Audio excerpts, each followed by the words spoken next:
So you see that thing right there? That's a small little tree or whatever, right? It's small now, it might look insignificant, right? But one day that thing could be that. So let's take a little stroll and talk about freedom, flexibility, why the gig apps don't have to be a negative experience for you, and how you can make money and have a good work-life balance. Let's talk.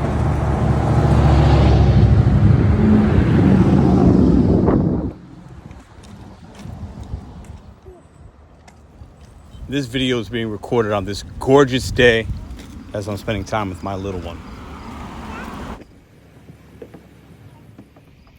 What's up? It's Saturday. It's like 5 o'clock. It's a beautiful day in St. Louis, Missouri. A lot of you guys are watching this video. You're probably out working, you're hustling, you're grinding, you're chasing that money, you're chasing your goals. Be safe. I hope you guys are having a great night.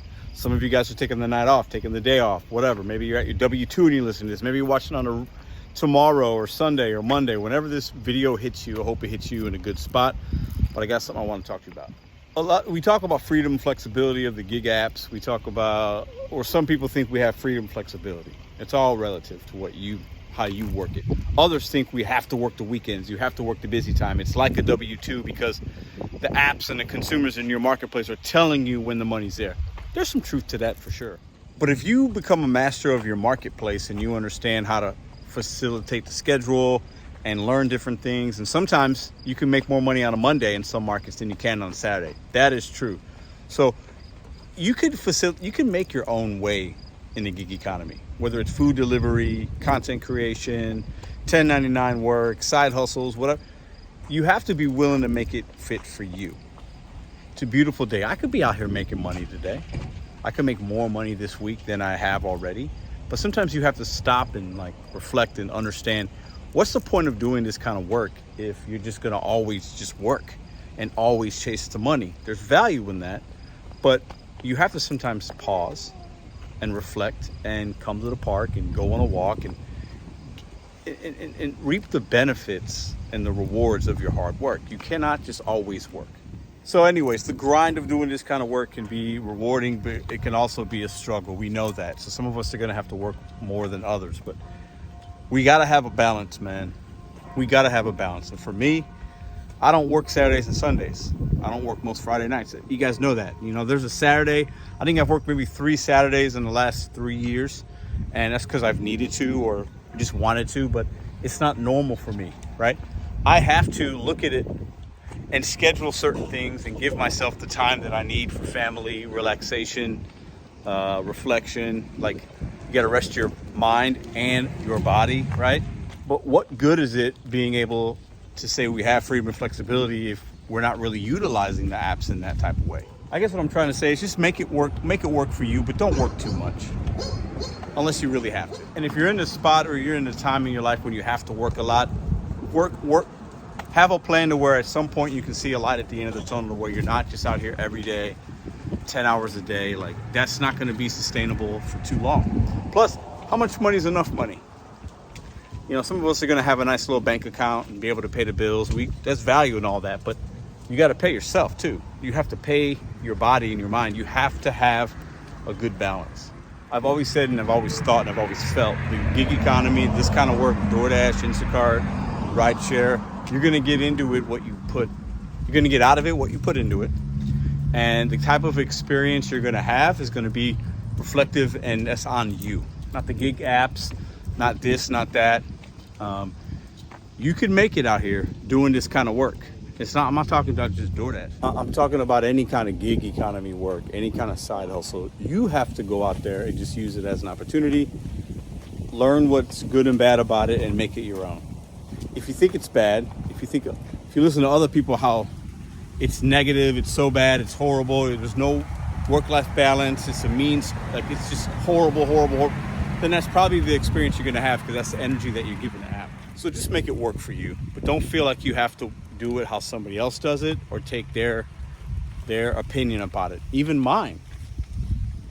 You go out there and make it work for yourself, and if it doesn't, try something different. I know I've said that a lot, but I believe it. I mean that. And I think people get out of opportunities what they put into them. and how they look at them and how they start their day with them. And if you start from a negative place, you're going to end in a negative place most of the time.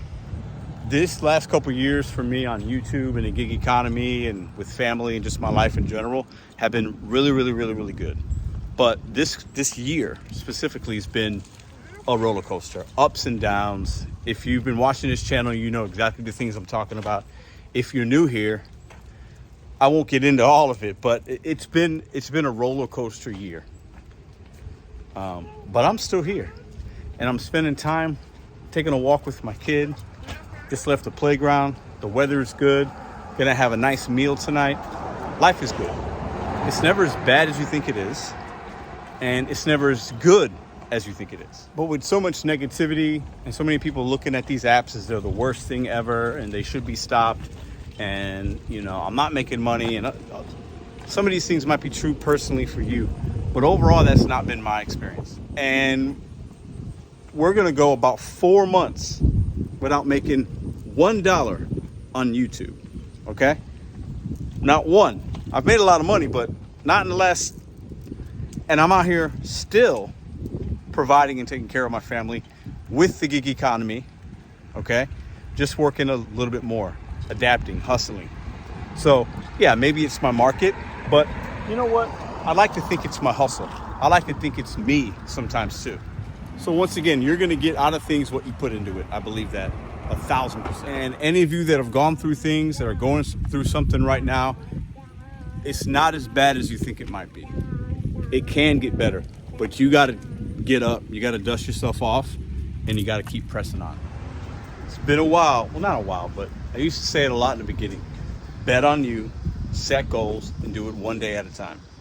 That still stands. I still believe, and I still do that every single day. And you can internalize and personalize that for you. I know that little saying, or whatever you want to call it, the way of thinking, the way of living, has helped a lot of people, right? But it's only going to help you when you're ready to kind of feel it and do something about it. So are you going to use the gig economy in a positive or negative way? How long are you going to do it? How long are you going to stay in it? And how are you going to keep focused? And how are you going to have a short memory? Because you're going to have bad days. You might have a bad week. You might have a bad order. You might get a contract violation. You might not hit that daily goal that you had. You might have a frustrating merchant, a frustrating consumer. But that stuff's going to pass. And you'll get to the next customer, the next merchant, the next really good order, and it's going to be fine. So I guess to kind of round the video out, like, we can have freedom and flexibility in the gig economy, but that's going to be how you look at it, how you personalize it, how you own that, not somebody else's opinion of what that looks like for you. But my challenge to y'all is have some balance. Try to form some kind of balance so that the frustrations can be limited, and keep taking every day, take a step towards the goal that you're trying to achieve in doing a gig economy, whatever that is to you, whatever that means to you. So that's what I got. I'm gonna enjoy the rest of our walk together, enjoy the rest of my weekend. Hope to see you guys tomorrow in the live, 10 Eastern, 9 Central. Dasher, our Dasher from Hawaii, Ronald Coleman, is gonna be joining us for a little interview tomorrow, talking about his hustle in Hawaii, his perspective, how he made over 100K, I think, last year or the year before, how he does it. And we're gonna vibe out and have a great combo with somebody that's super positive and somebody that's killing it out in his market, right? And I think this is gonna be a great interview, and I hope you guys can come and check it out. And work-life balance can be a thing, but you have to figure that out for yourself. So you see that thing right there? That's a small little tree or whatever, right? It's small now, it might look insignificant, right? But one day that thing could be that, and then it could turn into that or that. Everything starts somewhere. How will you start, and where will you end up at?